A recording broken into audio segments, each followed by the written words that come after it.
바다의 불로초, 해조류의 왕이라는 별명을 갖고 있는 김.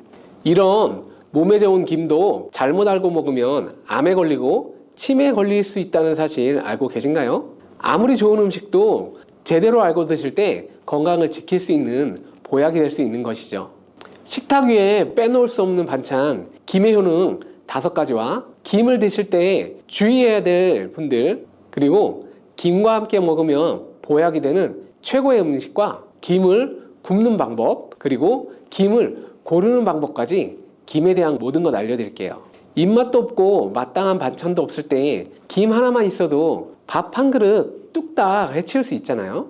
저도 마찬가지지만 이렇게 밥 반찬으로 최고지만 요즘 전 세계에서 우리나라 문화에 열광을 하며 우리나라 음식에도 관심이 참 많은데요. 최근에는 특히 바로 이 김에 대한 관심도 높아졌습니다.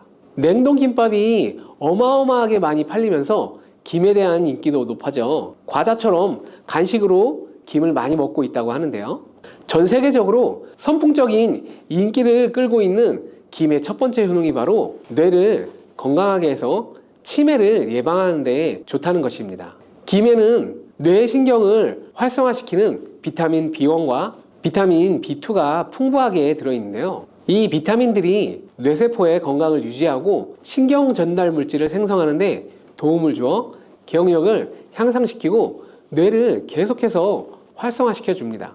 또한 미네랄 성분들이 풍부하여 뇌 기능을 활성화하는 데 도움을 주어 치매를 예방할 수 있습니다. 그리고 김에는 포피란이라는 수용성 식이섬유가 풍부하게 함유되어 있는데요. 이 포피란은 혈관 내의 나쁜 콜레스테롤 LDL 수치를 떨어뜨려주는 효능이 있습니다. 따라서 혈관 내의 혈전 생성을 막아주고 동맥경화도 예방하여 혈액순환을 좋게 하여 뇌에도 혈류를 원활하게 해주는 거죠. 또 김에 함유되어 있는 알긴산이라는 성분이 있는데요. 이 알긴산도 콜레스테롤이 혈관에 쌓이는 것을 방지하고 몸 밖으로 배출시켜주는 역할을 해줍니다. 국립부경대학교 연구팀의 연구 결과에 따르면 알긴산은 혈관 내의 중금속과 노폐물을 흡착하여 제거하고 혈액 속 중성지방 및 콜레스테롤을 억제하여 피를 맑게 하고 성인병 예방에 놀라운 기능을 한다고 보고하고 있습니다. 이러한 성분들의 효능으로 뇌에 필요한 영양분을 충분히 공급하고 노폐물을 빨리빨리 배출할 수 있게 되어 머리도 맑아지고 뇌신경을 튼튼하게 해주는 것이죠. 이런 김과 계란을 함께 드시면 엄청난 시너지 효과를 누릴 수 있는데요. 계란에는 비타민 B12와 콜린이라는 성분이 풍부한데 이 성분들이 뇌신경을 활성화하는 데 큰 도움을 줄 수 있습니다. 그 이유를 살펴보면 콜린은 뇌의 신경 시스템에서 중요한 역할을 하는 아세틸콜린이라는 물질의 주성분인데 아세틸콜린은 신경 전달 물질로 뇌세포 사이에 정보를 전달하는 역할을 해줍니다. 바로 이 콜린이 충분히 공급되어야 기억력, 학습 능력, 그리고 인지 능력을 유지할 수 있습니다. 이뿐만 아니라 김은 계란에 부족한 비타민 C를 보충해주고 계란은 김에 부족한 비타민 D를 보충해줘 서로가 정말 잘 어울리는 식품이 되는 것이죠. 계란과 김이 만나면 정말 뇌 기능에 필요한 보약이나 다름이 없는 것이죠. 김의 두 번째 효능은 식물성 단백질 공급원의 최고봉이라는 것입니다. 김에 함유된 단백질의 양은 소고기보다 훨씬 더 많은데요. 소고기가 단백질이 풍부하다고 알고 계시잖아요. 소고기 100g당 단백질의 함량은 20g이고요. 김 100g당 단백질의 함량은 약 30g입니다. 소고기보다 김에 단백질이 많이 들어있다니 놀랍지 않나요? 마른 김 5장에는 계란 1개에 함유된 단백질의 양이 들어있다고 합니다. 그런데 이 단백질에 식물성 단백질과 동물성 단백질이잖아요. 이 둘을 함께 먹을 때 더욱 흡수가 잘 되어 건강에 많은 도움을 줄 수 있는데요. 김과 계란을 함께 먹을 수 있는 정말 좋은 방법 알려드릴게요. 김 계란말이는 많이들 해 드시잖아요. 반찬으로 먹기 편하고 맛도 좋아 많이 드시게 되는데요. 그것 말고 계란, 김전을 알려드릴게요. 먼저 김을 먹기 좋은 크기로 잘라주시고요. 한쪽에 놓아줍니다. 적당한 용기에 계란을 깨주시고요. 소금 한 꼬집으로 약간 간을 해줍니다. 다음에 계란을 풀어줍니다. 이제 김을 2장씩 포개어 계란물을 앞뒤로 잘 묻혀준 다음 기름을 두른 팬에 붙여주면 됩니다. 정말 쉽죠? 이렇게 김과 계란을 드시면 맛도 좋고 건강도 챙길 수 있는 밥상 위에 보약이 된답니다. 세 번째 김의 효는 항산화 작용입니다. 몸 안에 활성산소가 많아지게 되면 활성산소가 세포를 공격하여 노화시킬 뿐만 아니라 암세포로 변이시켜 암을 발생시키기도 하는데요. 김에는 이런 활성산소를 제거해 줄 수 있는 강력한 항산화 물질인 베타카로틴이 풍부하게 함유되어 있습니다. 대표적인 강력한 항산화 물질인 베타카로틴은 당근에 많이 함유되어 있다고 알고 있잖아요. 당근보다 김에 이 베타카로틴이 더 많이 함유되어 있는데요. 당근 100g에는 5516mg이 함유되어 있고 김 100g에는 무려 22,500mg이나 함유되어 있습니다. 당근보다 4배 정도 많은 베타카로틴이 함유되어 있는 것이죠. 놀랍지 않나요? 오늘 놀랄 일이 참 많은 것 같은데요. 이 베타카로틴은 우리 몸속에서 비타민 A로 전환이 됩니다. 비타민 A 하면 무엇이 생각나나요? 생각하고 계신 건 맞습니다. 바로 이 눈이죠. 비타민 A는 이 시력을 보호하고 야맹증을 예방하는데 도움을 줄 수 있습니다. 또한 김에 단백질이 많이 함유되어 있다고 했잖아요. 이 단백질이 비타민 A와 만나면 로놉신이라는 성분이 생성되는데요. 로놉신이 시력을 보호하고 야맹증을 예방하는 역할을 해줍니다. 당근이 눈 건강에 좋다고 많이 알고 계시는데 당근보다도 김에 더 많이 함유되어 있다는 사실 꼭 기억하시기 바랍니다. 네 번째 김의 효능은 바로 골다공증 예방에 도움을 준다는 것입니다. 김에는 칼슘이 풍부하게 함유되어 있는데요. 칼슘 하면 떠오르는 식품이 있죠. 바로 우유인데요. 우유 100g에는 칼슘이 110mg이 함유되어 있고 김 100g에는 칼슘이 490mg이나 함유되어 있습니다. 김에는 우유보다 무려 4배나 많은 칼슘이 함유되어 있는 것이죠. 나이가 들면서 특히 여성분들이 골다공증 발병률이 높아 힘든 경우가 많으신데요. 저희 어머니도 골밀도가 낮아져 병원에서 처방을 받아 약을 드시고 계시더라고요. 주변에도 중년의 나이를 넘어서고 계신 분들 중에 골다공증으로 약을 드시는 분들이 많은데요. 우리나라 사람들의 부족한 영양소가 바로 칼슘이라서 이런 현상이 나타나는 것입니다. 칼슘이 부족하면 뼈가 약해지고 점점 골밀도가 낮아져 골다공증이 발병하게 되는 것인데요. 이 김에 함유된 칼슘은 특히 우리 몸에 흡수가 잘 되어 정말 많은 도움을 줄 수 있는 것이죠. 우유보다 4배나 많은 칼슘을 가지고 있는 김을 평소에 충분히 드신다면 골다공증 예방에도 많은 도움을 받을 수 있습니다. 김을 드실 때도 먹는 방법을 알고 드시는 게 좋겠죠. 김의 영양소를 잘 흡수할 수 있도록 먹는 방법이 있는데요. 김을 구울 때 어떻게 하시나요? 보통 기름을 김에 바르고 불에 김을 구워 드시잖아요. 그렇게 하시면 안 되고요. 마른 김을 아무것도 바르지 않은 채 달궈진 팬에 앞뒤로 5초씩 살짝 구워준 다음에 들기름을 발라 드시면 됩니다.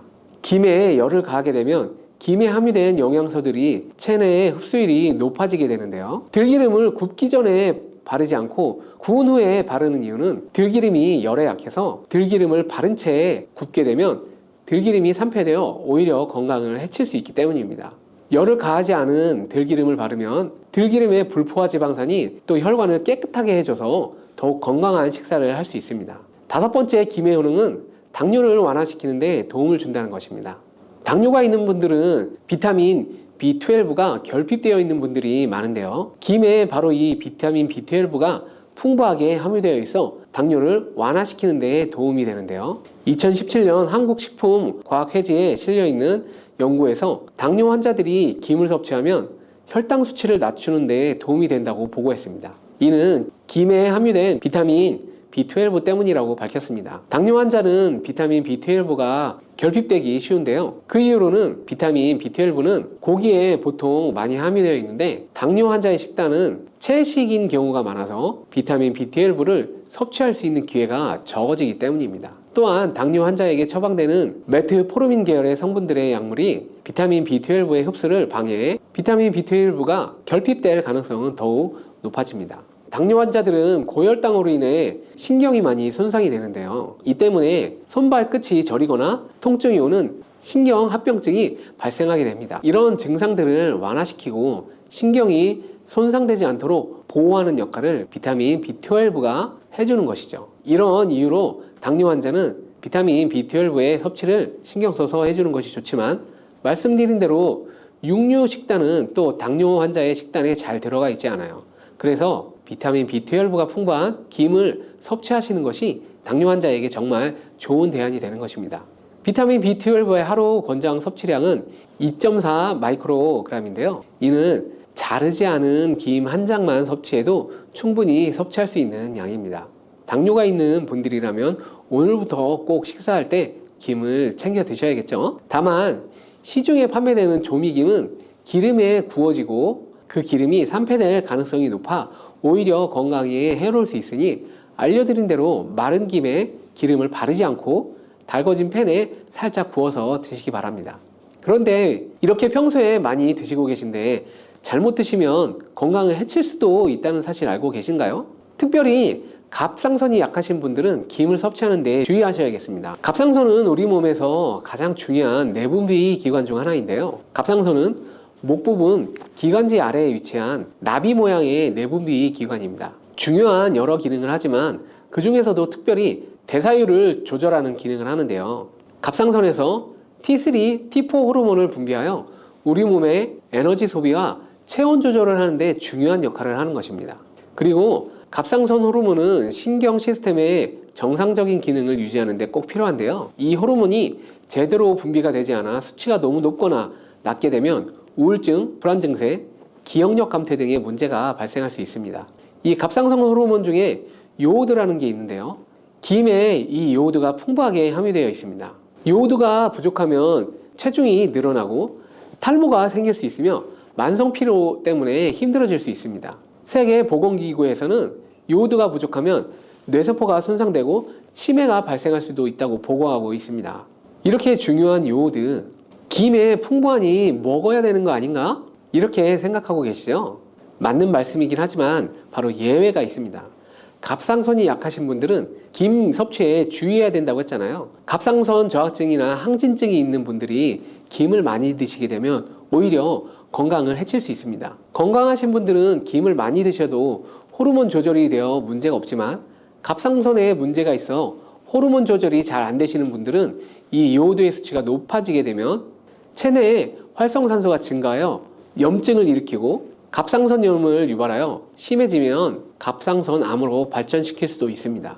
우리 한국인의 식단에는 이미 요오드의 함량이 높기 때문에 김을 조금만 드셔도 요오드의 수치가 금방 높아질 수 있습니다. 따라서 갑상선에 문제가 있는 분들은 김을 드실 때 주의하셔야 하는 것입니다. 그렇다고 요오드가 풍부한 해조류와 같은 음식을 아예 드시지 말라고 말씀드리는 것이 아니라 과량 섭취만을 주의하시고 적당량은 드셔도 괜찮습니다. 그렇다면 갑상선에 문제가 있는 분들이 김을 드실 때 해결 방법이 없을까요? 있습니다. 그것은 바로 마늘과 함께 드시는 것입니다. 대표적인 강력한 항암식품이 마늘이잖아요. 마늘에는 셀레늄이라는 성분이 풍부합니다. 이 셀레늄은 다량의 요오드로 인해 발생되는 활성산소로부터 갑상선을 보호하는 역할을 하게 되는 것인데요. 그래서 건강기능식품 기능성 원료로서 유해산소로부터 세포를 보호하는 효능을 가지고 있어 우리나라 식약처에서도 인정을 해주고 있습니다. 그래서 갑상선 호르몬의 생산을 도와 갑상선에 문제가 있는 분들이 드시면 호르몬의 문제를 해결하는 데 도움이 되는 것이죠. 또한 김에 함유된 알긴산이라는 성분이 콜레스테롤이 혈관에 쌓이는 것을 방지하고 몸 밖으로 배출시켜주는 역할을 한다고 알려드렸는데 바로 이 마늘과 함께 드시면 이 효능이 배가 되어서 혈관에 혈전이 생기는 것을 막아주어 혈관 건강에 최고인 보약이 되는 것입니다. 이렇게 좋은 김 아무거나 드시지 마시고요. 좋은 김 고르는 방법도 알려드릴게요. 좋은 김은 검붉은 색을 띠며 살짝 반짝이는 윤기가 있고 냄새 없이 담백한 맛이 납니다. 그리고 구웠을 때 녹색빛이 선명하게 나타나고 물에 불렸을 때는 잘 녹고 김을 담궜던 물이 맑을수록 좋은 김이라고 할 수 있습니다. 혈관을 깨끗하게 하고 당뇨를 예방하려면 땅콩을 이렇게 드셔야 합니다. 여러분, 땅콩 좋아하시는 분 계신가요? 땅콩과 건어물을 안주로 참 좋아하시는 분들이 많죠. 이런 맛있는 땅콩이 건강에 좋은 효능들이 많다는 사실 알고 계셨나요? 심심부리 땅콩이라는 말이 있을 정도로 땅콩은 우리에게 매우 친숙한 음식인데요. 하지만 땅콩은 그 놀라운 효능을 제대로 알고 있는 분이 많지 않은 것 같아요. 땅콩이 얼마나 우리 몸에 좋은 영향을 미치는지, 그리고 어떻게 섭취하는 것이 더 좋은지에 대해서 땅콩에 대한 모든 것 알려드리겠습니다. 어릴 때 키가 유독 작은 친구들을 땅콩 같다고 놀리지 않으셨나요? 작은 땅콩 한 알에는 단백질, 지방, 탄수화물과 식이섬유는 물론 비타민 E, 비군, 칼륨, 마그네슘, 철분, 폴리페놀, 플라보노이드, 레스베라트롤 등 여러 가지 몸에 좋은 영양소가 매우 풍부하게 들어있는데요. 이렇게 영양이 풍부하고 맛도 고소한 땅콩의 놀라운 효능 7가지 바로 알려드릴게요. 땅콩의 놀라운 효능 첫 번째는 바로 심혈관 질환 개선에 도움을 준다는 것입니다. 미국 심장학회에서 땅콩을 추천 음식으로 소개한 것 알고 계신가요? 땅콩의 크기는 작지만 땅콩 안에 들어있는 영양소는 결코 작지 않답니다. 땅콩은 불포화지방산을 많이 함유하고 있고, 특히 땅콩에 함유된 모노불포화지방산과 다불포화지방산은 나쁜 콜레스테롤인 LDL 수치를 낮추고 좋은 콜레스테롤인 HDL은 높이는 데 도움이 됩니다. 또한 땅콩에 함유된 단일 불포화지방산은 혈중 콜레스테롤 수치를 낮추는 데 도움을 주는데요. 혈중 콜레스테롤이 낮아져 심장 건강을 지키는 데 매우 좋은 작용을 하는 것이죠. 또한 땅콩은 불포화지방산이 풍부하고 비타민 E가 풍부하게 들어있어 심혈관 건강에 도움을 주고 혈관을 보호하고 혈액순환과 동맥경화를 예방하고 심장질환의 위험을 줄여줍니다. 또한 땅콩은 마그네슘, 칼륨, 식이섬유와 같은 심혈관 건강에 중요한 영양소를 함유하고 있어 혈압을 조절하고 혈관을 건강하게 유지하는 데 도움을 준다는 것 꼭 기억하시기 바랍니다. 땅콩의 놀라운 효능 두 번째는 바로 뇌 건강에 도움을 준다는 거예요. 땅콩에는 레시틴과 비타민 E가 들어있는데요. 이 성분들은 뇌세포를 보호하고 뇌 건강을 유지하는 데 중요한 역할을 합니다. 특히 땅콩은 이 기억력과 집중력 향상에 도움이 될 수 있어 중년과 노년층에게 매우 유익한 음식인 것 아셨나요? 땅콩에 함유된 비타민 E, 폴리페놀, 특히 레스베라토롤 등 강력한 항산화 성분은 뇌 건강에 도움을 주는데요. 이러한 항산화 성분은 뇌에서 발생할 수 있는 산화 스트레스를 줄여주고, 이는 신경세포를 보호하고 뇌 기능을 향상시키는 기능도 해준답니다. 또한 땅콩은 불포화지방산, 특히 오메가3 지방산을 포함하고 있어서 뇌 기능을 개선하고 치매 같은 뇌질환을 예방할 수 있는데요. 특히 불포화지방산은 뇌세포막의 구성성분으로 중요한 역할을 하며 뇌의 신경전도 속도를 높여서 기억력과 학습 능력을 향상시킬 수 있어요.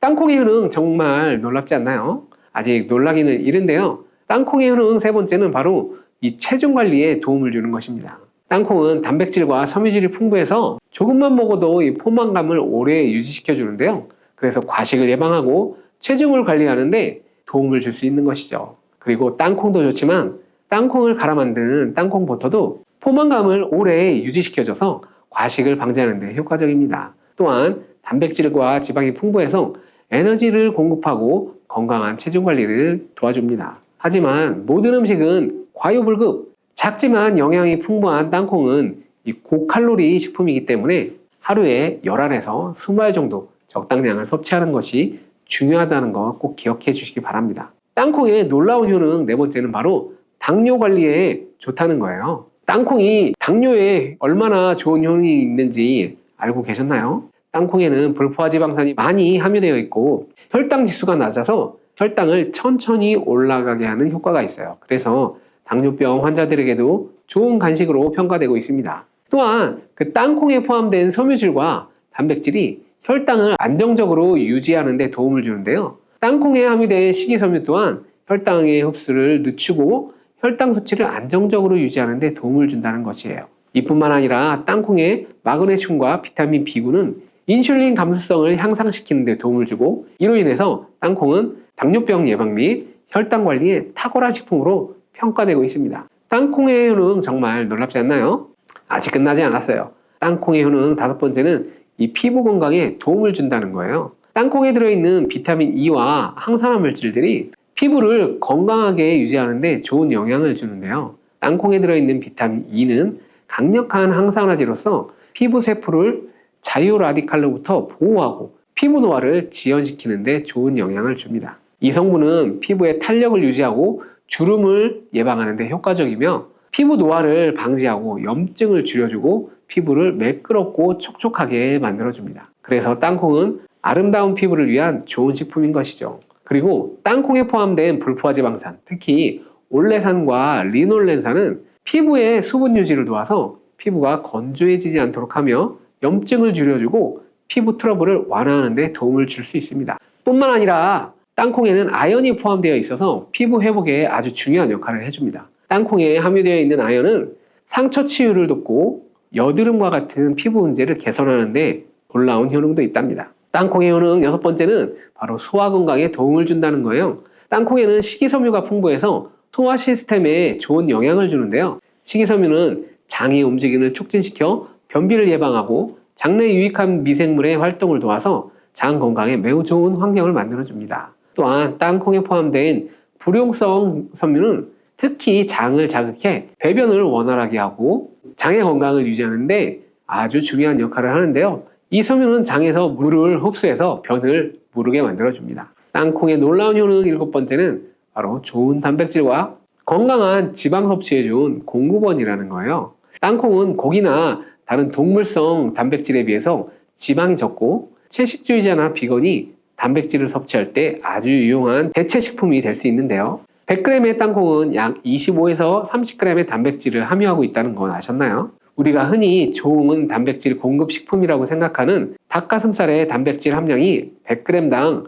30에서 35g이라는 걸 생각해보면 단백질 함량은 닭가슴살에 비해 살짝 낮지만 대신 건강한 불포화지방과 다른 다양한 영양소도 다량 함유하고 있어서 단백질을 섭취하기에 충분히 좋은 식품이랍니다. 이렇게 건강에 놀라운 효능이 있는 땅콩, 그냥 아무렇게나 드시면 땅콩의 효능을 100% 섭취할 수 없다는 것 알고 계셨나요? 보통 땅콩을 어떻게 조리해서 드시나요? 구워서, 볶아서, 삶아서 모두들 좋아하는 방법이 다를 텐데요. 생땅콩을 먹는 것이 가장 좋다라고 들어보신 분들도 있을 거예요. 과연 땅콩을 가공하지 않고 생으로 먹는 것이 가장 좋은 방법일까요? 정답은 아니오예요. 생땅콩에는 독성이 있을 수 있는 물질인 아플라톡신이 포함되어 있을 수 있기 때문에 이를 피하기 위해서는 반드시 충분히 익혀서 드셔야 하는데요. 볶거나 구운 땅콩은 아플라톡신을 제거할 수 있어 안전하게 섭취할 수 있지만 그보다는 땅콩을 삶아서 먹는 것이 더 건강에 좋다는 것 알려드릴게요. 땅콩을 삶았을 때 더욱 건강에 좋은 이유 몇 가지가 있는데요. 바로 첫 번째는 삶은 땅콩은 볶은 땅콩에 비해서 항산화 성분이 더욱 많습니다. 볶을 때 일부 항산화 성분이 파괴될 수 있고 또한 땅콩의 껍질에는 폴리페놀과 레스베라토롤이 풍부하게 함유되어 있기 때문에 땅콩을 볶은 뒤 버리는 껍질은 이런 몸에 유익한 성분들을 섭취할 수 없기 때문입니다. 두 번째, 삶은 땅콩은 과일산이 더 적고 식이섬유도 풍부한데 이로 인해서 소화가 더 용이하답니다. 세 번째, 삶은 땅콩은 아크릴아마이드라는 발암물질이 덜 생성됩니다. 아크릴아마이드는 고온에서 볶을 때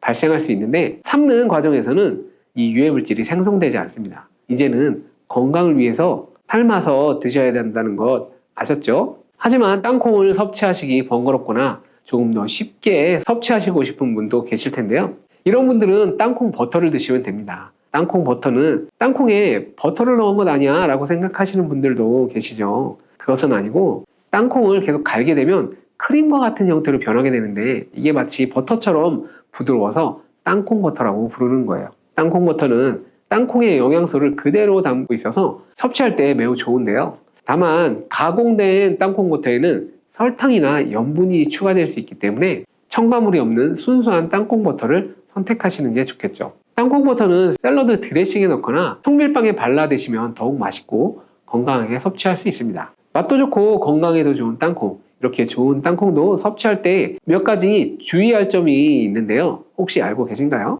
땅콩을 섭취할 때 주의할 점들 바로 알려드릴게요. 땅콩 섭취할 때 주의할 점 첫 번째는 바로 알레르기예요. 땅콩 알레르기 있는 분들은 절대 땅콩을 드시면 안 되는데 땅콩은 알레르기를 일으킬 수 있는 대표적인 식품이기 때문에 본인이 알레르기가 있는 걸 인지하시는 분들은 절대 피하셔야 합니다. 땅콩 알레르기는 가벼우면 목, 혀, 가려움이나 발진 등이 일어날 수 있는데요. 만약 알레르기 증상의 정도가 심하다면 호흡곤란, 혈압저하, 아나필락시스 등 매우 심각한 반응을 일으킬 수 있으므로 알레르기 반응이 있다면 즉시 땅콩 섭취를 중단하고 의사와 상담을 받는 것이 필요합니다. 또한 땅콩에 들어간 음식이 아니어도 전에 같은 조리기구를 사용해서 만든 요리에도 땅콩의 성분이 남아있을 수 있기 때문에 알레르기가 있는 사람들은 위험할 수 있는데요. 알레르기가 있는 분들은 꼭 땅콩이 들어갈 수 없는 환경에서 조리가 된 건지 확인하는 게 중요합니다. 땅콩을 섭취할 때 주의할 사항 두 번째는 바로 과다 섭취예요. 고사한 땅콩은 손으로 집어먹기도 쉬워서 한번 먹기 시작하면 하나, 둘, 셋, 넷 계속 입으로 들어가게 되는데요. 하지만 이렇게 계속 먹다간 아무도 모르는 사이에 체중이 증가할 수 있습니다. 땅콩은 고칼로리 식품이기 때문인데요. 하루 권장 섭취량은 약 10알에서 20알 정도고 이를 넘기지 않도록 주의하시고 적당량을 섭취하는 것이 중요하답니다. 세 번째, 땅콩 섭취할 때 주의할 점은 바로 염분과 설탕이 추가된 가공식품을 피하는 것입니다. 땅콩이 몸에 좋다고 해서 시중에 판매되는 땅콩 버터나 땅콩 과자까지 좋은 것은 아닌데요. 땅콩의 겉면 위에 염분이나 설탕이 많이 포함된 제품들이 있어요. 이런 제품을 자주 섭취하면 혈압 상승이나 당뇨 유발 등의 문제가 발생할 수 있으므로 첨가물이 적은 제품을 선택하는 것이 좋아요. 또한 땅콩 버터를 섭취할 때도 뒤에 성분표를 꼭 확인하셔야 하는데요. 맛으로 먹는 거라면 상관없지만 건강을 위해서 땅콩 버터를 섭취하시는 것이라면 100% 땅콩으로만 만들어진 제품인지 살펴보시고 구매해야 합니다. 땅콩 드실 때 주의할 점 네 번째는 바로 보관이 잘 된 땅콩을 드셔야 한다는 거예요. 땅콩이 건조된 식품이라고 생각해서 실온에 대충 보관해 놓진 않으셨나요? 땅콩은 고지방 식품으로서 지방산이 매우 많이 포함되어 있어 산패가 될 수 있는데요. 산패된 지방은 인체에 유해한 물질인 과산화지질을 생성할 수 있고 이는 세포와 조직에 손상을 일으킬 수 있습니다. 또한 땅콩이 보관 상태가 부적절해지면 곰팡이가 자주 발생하는데 이 곰팡이는 아플라톡신이라는 독소를 생성할 수 있어요. 아플라톡신은 강력한 발암물질로 알려져 있는데요. 장기적으로 섭취할 경우에 간에 손상을 주거나 간암을 일으킬 수 있는 위험한 물질이죠. 따라서 땅콩을 보관할 때는 통풍이 잘 되고 건조한 장소에 보관해야 되고 곰팡이가 발생한 땅콩은 절대 섭취하시면 안 됩니다. 쌉쌀한 맛과 향긋한 봄향이 나는 두릅은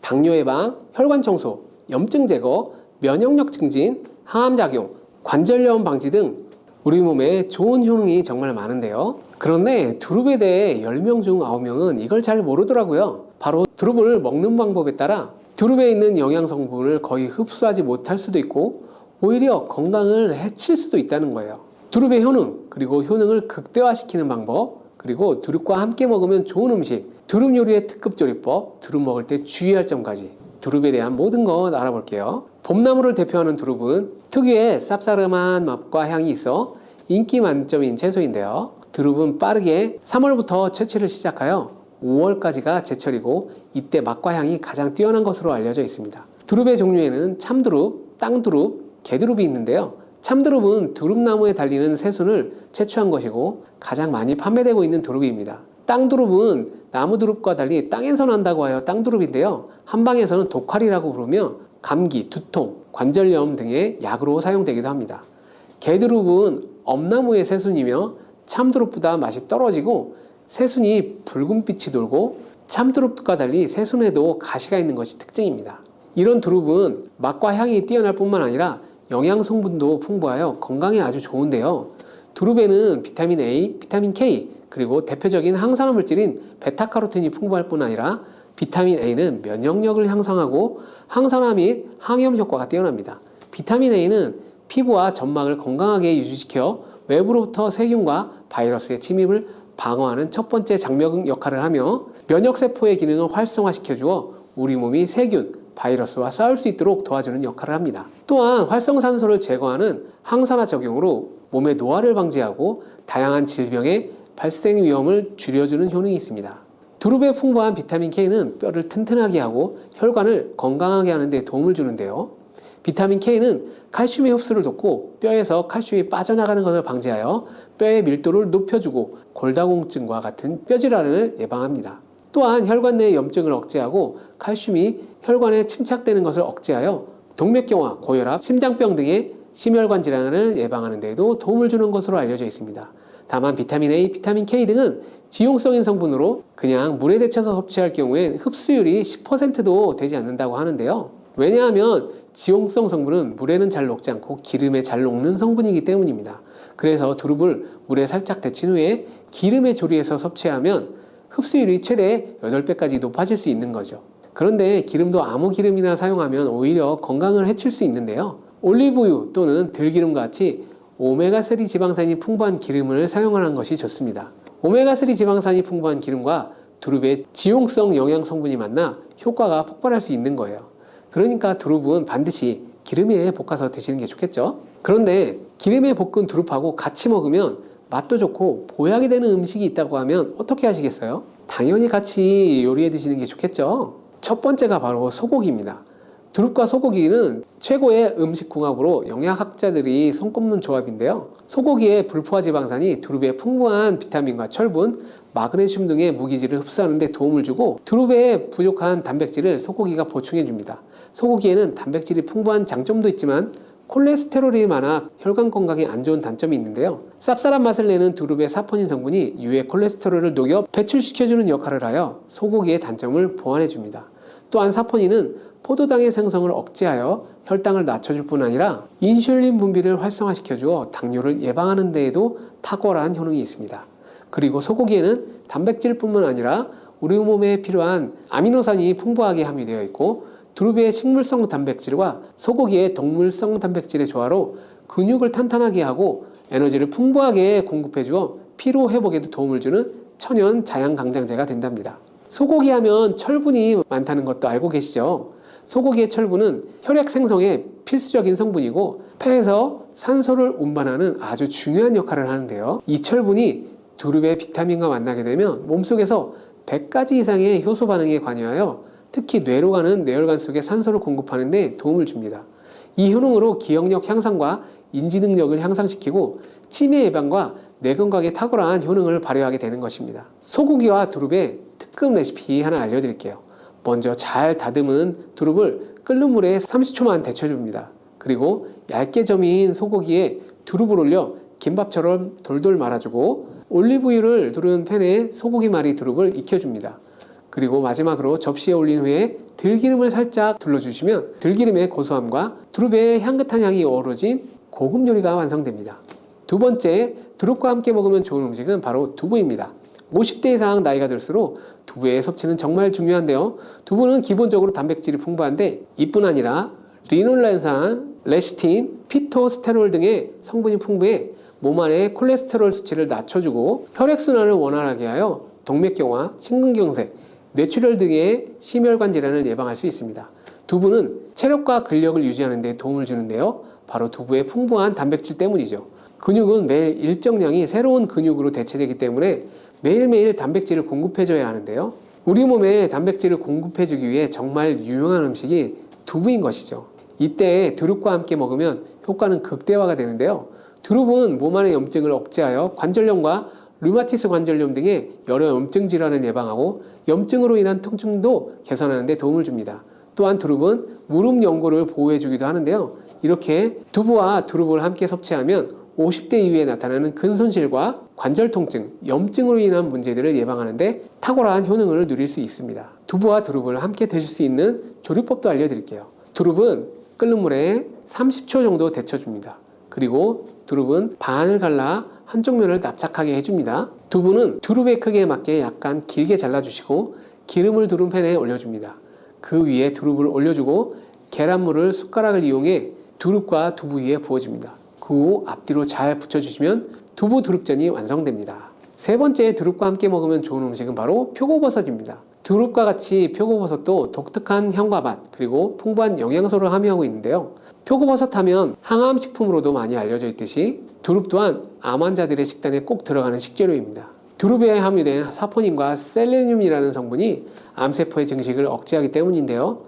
한 연구에서 셀레늄을 충분히 꾸준히 섭취한 사람들의 암 발생 확률이 40% 이하로 나타났고 암으로 인한 사망률도 50% 이하였다는 보고도 있습니다. 표고버섯에도 항암 성분이 풍부하여 암 억제 효과가 뛰어난데요. 특히 대장암과 위암, 췌장암의 예방에 탁월한 효능을 발휘하는 것으로 알려져 있습니다. 이런 표고버섯과 두릅을 함께 섭취할 때 항암 효과는 극대화가 되고 항암 효과뿐만 아니라 콜레스테롤 수치를 낮추고 면역력을 강화하는 데에도 탁월한 효능을 발휘한답니다. 두릅과 표고버섯을 함께 드실 수 있는 특급 조리법 알려드릴게요. 끓는 물에 30초 정도 데친 두릅을 쫑쫑 다져줍니다. 표고버섯도 채를 썰어주시고 밀가루와 계란을 함께 넣어 반죽을 잘 섞어줍니다. 이때 당근도 채를 썰어 함께 넣어주시면 됩니다. 이렇게 만든 반죽을 올리브유를 두른 팬에 잘 붙여주면 두릅 표고버섯전이 완성됩니다. 네 번째, 두릅과 함께 먹으면 좋은 음식은 바로 초고추장입니다. 정확히는 초고추장이 들어있는 식초인데요. 데친 두릅을 초고추장에 찍어서 드시는 방법이 가장 일반적인 방법이죠. 하나 기억하실 것은 데친 두릅을 올리브유에 한 번 더 살짝 볶아서 드시면 영양성분의 흡수율도 8배 이상 높아지고 기름으로 인해 맛과 풍미도 훨씬 높아진다는 점 꼭 기억해 주시고요. 두릅에는 캠페롤과 퀘르세틴이라는 성분이 풍부한데요. 퀘르세틴은 특히 양파에 많이 함유되어 있는 성분으로 혈관 청소부라는 별명이 있는 성분이죠. 캠페롤이라는 성분은 브로콜리에 풍부하게 함유된 강력한 항암 물질입니다. 캠페롤과 퀘르세틴이 함께 풍부한 두릅은 면역력을 강력하게 하고 염증 제거는 물론이고 혈관에 쌓이는 혈정과 콜레스테롤을 모두 제거해줘 혈관을 아주 깨끗하게 도와줍니다. 이런 효능은 식초와 만나게 되면 효능이 극대화가 되는데요. 식초의 산성이 두릅의 항산화 효능을 끌어올려주고 노폐물을 배출하는 데 탁월한 효능을 발휘하게 됩니다. 또한 두릅의 항산화 성분인 각종 비타민, 식초가 만나 뇌세포의 활성을 도와주고 뇌혈관을 깨끗하게 해주어 뇌신경을 건강하게 해줍니다. 그렇다면 두릅은 맛과 영양이 좋으니 그냥 마음대로 먹어도 될까요? 절대 그렇지 않고요. 두릅도 먹을 때 주의할 점이 있습니다. 첫 번째는 절대 생으로 드시면 안 된다는 것입니다. 두릅은 어린 새순을 채취하여 섭취하기 때문에 부드러운 식감과 향긋한 향이 좋아 생으로 드시는 분들이 계신데 두릅의 줄기에는 독성이 있어서 생으로 드시면 식중독으로 유발할 수 있고 소화기관에 탈이 날 수 있습니다. 그리고 새순보다 조금 많이 자라 채취 시기를 지나 크게 자라게 되면 뻣뻣한 줄기는 독성이 10배 이상 강해지기 때문에 절대 섭취하면 안 됩니다. 두릅을 안전하게 섭취하려면 반드시 끓는 물에 30초 정도 데치기만 해도 독성은 사라지게 됩니다. 두 번째, 와파린 계열의 혈전 용해제를 드시는 분들은 두릅을 드실 때 주의하셔야 하는데요. 이런 혈전 용해제는 우리 몸의 혈액을 묽게 만들어주고 혈관 속의 혈전을 녹여주는 역할을 해줍니다. 그런데 두릅에는 비타민 K가 풍부하다고 했잖아요. 이 비타민 K는 혈액의 응고작용에 도움을 주는 역할을 하는데 혈전 용해제의 효과를 약화시키게 되는 것입니다. 따라서 이 약을 복용하시는 분들은 두릅을 드셨다면 2시간 정도 후에 약을 복용하시고 과도하게 드시지 않도록 주의하셔야 합니다. 세 번째, 두릅을 드실 때 주의하실 사항은 통풍이 있는 분들입니다. 통풍이란 간단히 말씀드리면 단백질이 분해될 때 퓨린이라는 성분이 생성되는데 이 퓨린이 몸 밖으로 배출되지 않고 몸속에 남아 뾰족한 결정을 이루고 관절을 망가뜨려 극심한 통증을 유발하고 심하면 관절의 변형을 일으키는 질병인데요. 두릅에는 퓨린 성분이 풍부하기 때문에 통풍이 있는 분들은 적당히 드시는 것을 추천드립니다. 한의학에서는 약으로 사용할 정도로 약효가 뛰어난 식재료가 바로 녹두입니다.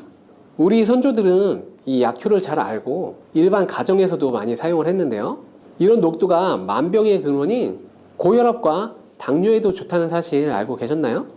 그런데 이렇게 좋다는 녹두도 잘 알고 드셔야 되겠죠. 잘못 드시면 우리 몸에 독이 될 수도 있고 또 잘 드시면 보약이 될 수 있답니다. 녹두는 그러면 어떻게 또 무엇과 먹어야 되고 주의할 점은 무엇인지 모두 알려드릴게요. 녹두의 약간 거친 식감을 싫어하시는 분들이 껍질을 까고 녹두 소갈맹이만 드시게 되는데요. 녹두에 놀라운 영양 성분들이 거의 다 껍질에 있기 때문에 녹두 껍질은 반드시 함께 드셔야 합니다. 녹두에는 식이섬유가 풍부하고 소화를 돕는 효소가 많아 소화가 잘 안 되는 분들이 드시면 도움이 되게 되는데요. 녹두에 풍부한 식이섬유가 장 운동을 활발하게 하고 소화를 돕는 효소가 장내의 유익균을 풍성하게 해줘 장 건강을 개선해 줄 수 있습니다.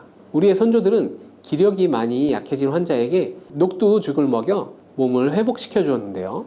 그만큼 몸이 약해진 환자들의 몸에도 흡수가 잘 될 만큼 녹두가 우리 몸에 좋다는 것이죠.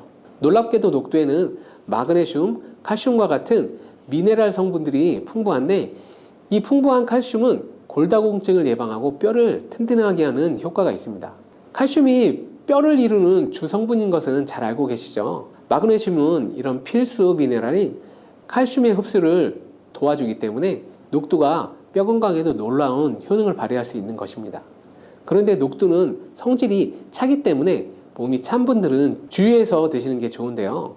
이 때문에 녹두의 껍질을 벗기고 드시는 분들이 있습니다. 하지만 마늘과 함께 드신다면 몸이 찬 분들도 조금 편안하게 녹두를 드실 수 있습니다. 마늘의 따뜻한 성질이 녹두의 찬 성질을 중화시켜 주기 때문이죠. 이뿐만 아니라 마늘이 대표적인 항암 식품인 사실은 알고 계시죠? 마늘에는 S알릴스테인과 알리신이라는 성분이 풍부하여 암세포를 억제하고 사멸시켜주는 효능이 있습니다.